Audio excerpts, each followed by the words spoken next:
But I don't go into London now anymore. I feel sorry for the shop owners and the people that are there. I stay away from it. Yeah, no, absolutely right. It is an appalling state of affairs. I mean, Kelvin Mackenzie was in here yesterday describing parts of London that he hadn't been to for a long time, and he couldn't quite believe what it's turned into. And I think that's what most of us say. You know, I did a podcast the other week with the trigonometry guys, and I said, you know, you walk down Oxford Street now, and it looks more like Dubai than Dubai does. In fact, there's more English people in Dubai than there are in Oxford Street. But the people in Dubai are at least pleasant. They're not running around on, you know, on those women bikes. I did actually go in there about a month ago, actually, because I had to meet a relative in a hotel down there. Oh, yeah. And there was all these, well, obviously migrants, illegal migrants, with their scarves right up here. Oh, yeah. And they were riding these bikes, you know, Just Eats and all of that thing, on the wrong side of the road, completely oblivious to the red lights. Yeah. And I thought, I'll take a few out here. I mean, you know what I do now, because I find them so annoying. These bloody people on delivery bikes, which are either, you know, electric bikes or mopeds, because the moped sort of revolution is also something that's gone on. And they weave in and out. And if you're sitting at the traffic lights in a car, and I've got a very nice car, and they come around it, they go in between. So I now go so close to the car in front that they can't do it. And I'm like, you know what? F you guys, you know, you're getting around my bloody car, you know, you go around the other way. Just because you get to the point where you're just like, I've had enough, I'm not doing it anymore. I know, I am not racist. I really am not. I've got a Nigerian step-daughter-in-law, you know, and she's gorgeous. And yeah. I'm not, it's just what they're doing. It's the dross that's coming in here. And what gets me is the whole of the Labour Party are just completely controlled by Starmer. I mean, they're terrified of their own income. They're terrified of losing the whip. They won't stand up to him. And it's all going to come crashing down on them, hopefully before 3 years' time. I honestly, I worry about my grandchildren. I think, what is their world going to be like? And I can remember when I was a teenager, I went on with my dad about Enoch Powell, right? And my dad said I was a racist. And my dad was very much a socialist. But this isn't even socialism. This is Marxism with the Starmer. It's not socialism. But I said, this is going to be my world, Dad, not yours. And I have several times on air, and I would urge anyone to do it, read out the whole of Enoch Powell's speech. He was not racist, he was a visionary. And the little bit that came out, like, oh, rivers of blood, that was taken out of context. Yeah. And when you read it, he was so concerned about 3 of his constituents in Birmingham who were making the case that there were too many coming in and this was upsetting Birmingham. And look at Birmingham now. My goodness me. And he just raised that in Parliament. Yeah. And you've now got a situation in many parts of this country, Marilyn, as you've quite rightly said, Birmingham being one of them, and the East End of London being another, where you've got Muslim communities saying to people, you can't come here and start preaching Christian values because, you know, it's a Muslim area. Well, sorry, bugger off. Like, where is the useless Archbishop of Canterbury? I mean, she's as woke as anybody else. I mean, why isn't she standing up and saying this is a Christian country, blah, blah, blah? I mean, she's nowhere to be seen. Right. And the previous one was no better. Welby was useless. I met him. I mean, he was, God's truth. I mean, they're all the same. But, you speak now.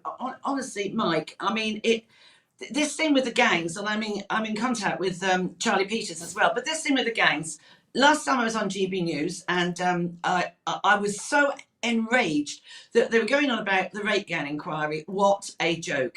And, you know, of course, Rupert Lowe's done a good job with what he's done. But I was contacted by 2 taxi drivers up in North Shields.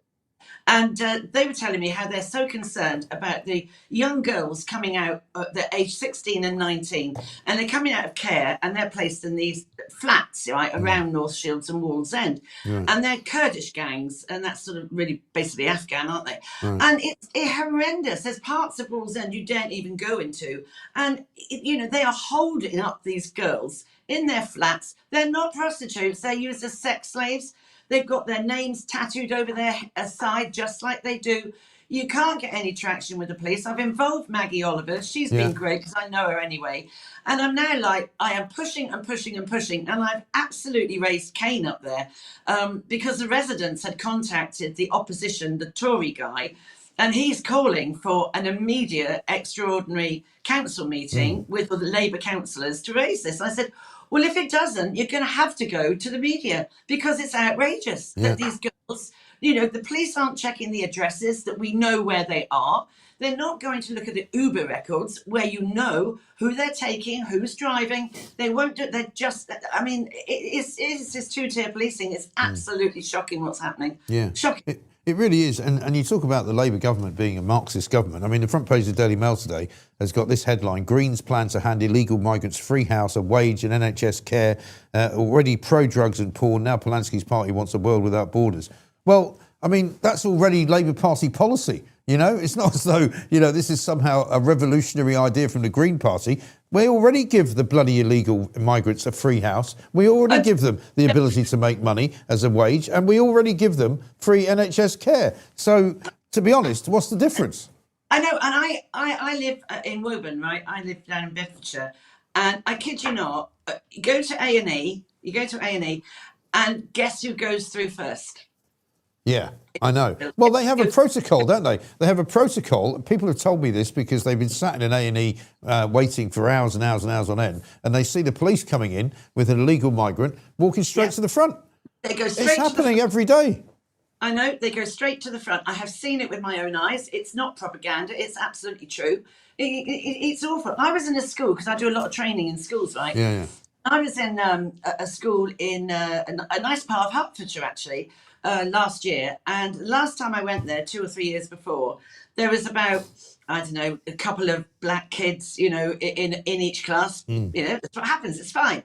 But last time I went, I reckon there were about only 3 white children in every class, and they had a sum total of about 25 languages in a primary school that they were trying to deal with. I mean, how can your child who is English, I mean, English isn't in the main language anymore in this country, is it? No. I mean, that's the thing. In parts of the country... My fear is, Mike, we are never going to be able to throttle back from this. This is my fear, that how are we going to claim back? How are we going to kick these buggers out?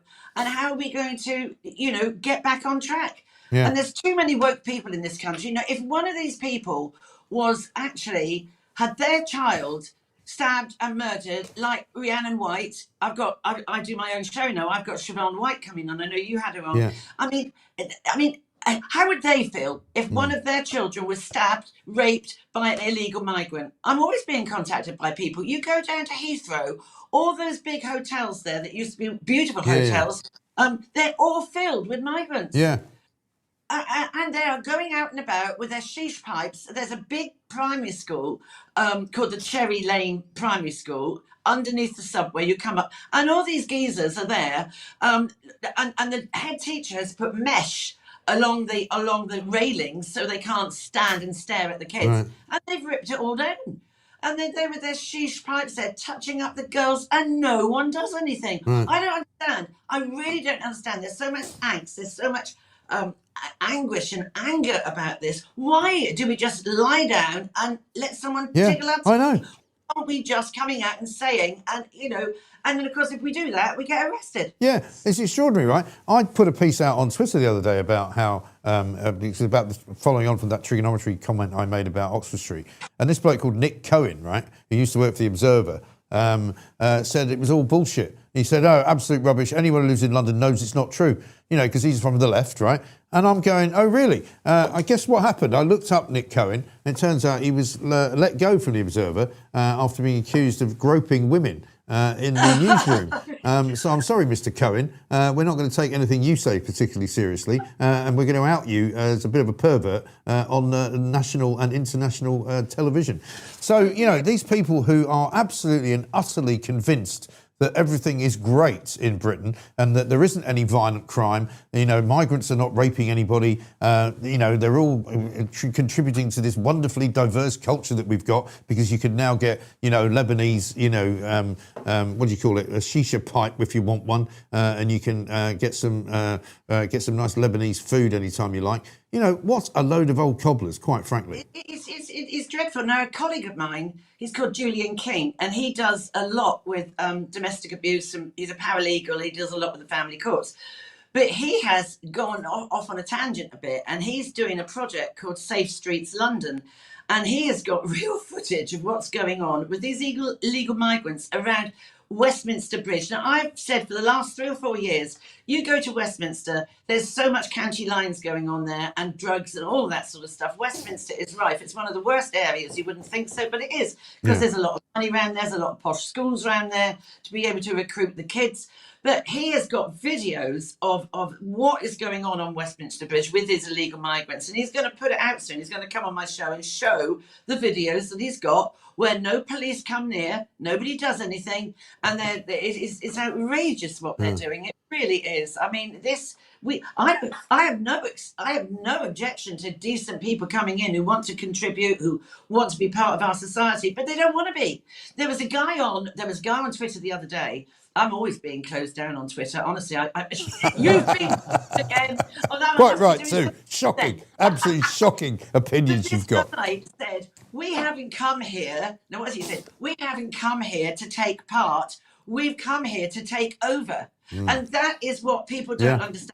I saw a wonderful interview the other day by Dr. Gavin Ashenden. Now, he was a... He's great. We like him.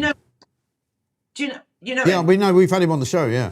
He did the most amazing, absolutely candid opinion and fact about Islam in this country. And he said, he converted. He was a chaplain, wasn't he, to the Queen, and he converted to Catholicism. And you should get him on again, because what he said about Islam in this country was absolutely frightening. And he's right. He said, if people don't stand up and do something and protect this country, you're not going to have a country to protect.